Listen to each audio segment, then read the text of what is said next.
আজ চিকেন রান্না করব। প্রতিদিন একই রকম রান্না খেয়ে খেয়ে আজ একটু অন্যরকমভাবে করব। দই দিয়ে করব। প্রথমে মশলাটা করে নিলাম, তারপর মাংসটা ধুয়ে নিলাম ভালো করে, নুন হলুদ মশলা আর দই দিয়ে ম্যারিনেট করে 1 ঘন্টা রেখে দিলাম।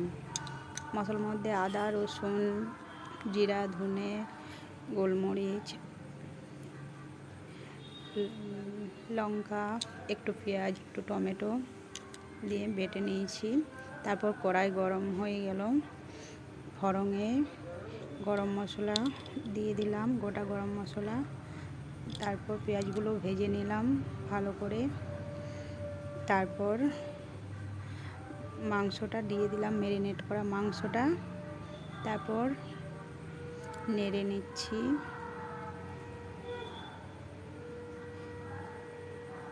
ভেজে নিচ্ছি মাংসটা। একটু ঢাকা দিয়ে দিয়ে রান্না করব, তো তাড়াতাড়ি রান্নাও হয়ে যাবে আর খেতেও কষানো হয়ে যায়, ভালো সিদ্ধটাও হয়ে যায়।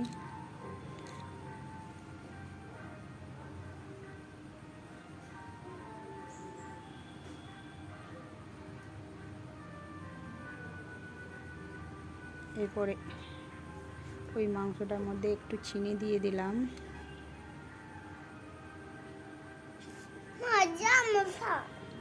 ভালো করে কষানো হয়ে গেছে, একটু জল দিয়ে দিয়ে কষে নিচ্ছি। এরপর জল দিয়ে দিলাম, একটু সিদ্ধ হতে দিয়ে দিলাম।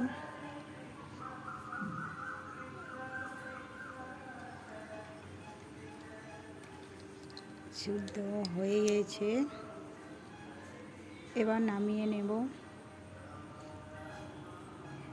বেটুকে এবার সাজিয়ে খেতে দিয়ে দিলাম। কেমন হয়েছে জানাবেন। আজ আমি ঝিঙা দিয়ে ঝিঙার বড়া করলাম। প্রথমে ঝিঙাটাতে নুন মাখিয়ে নিলাম, তারপর এইদিকে বেসন নিয়ে নিলাম। বেসন আর কর্নফ্লাওয়ার, একটু নুন হলুদ একটু লঙ্কা দিয়ে পরে বেসনটা মাখিয়ে নিলাম। তারপর ঝিঙাগুলো দিয়ে তেলে ভেজে নিলাম।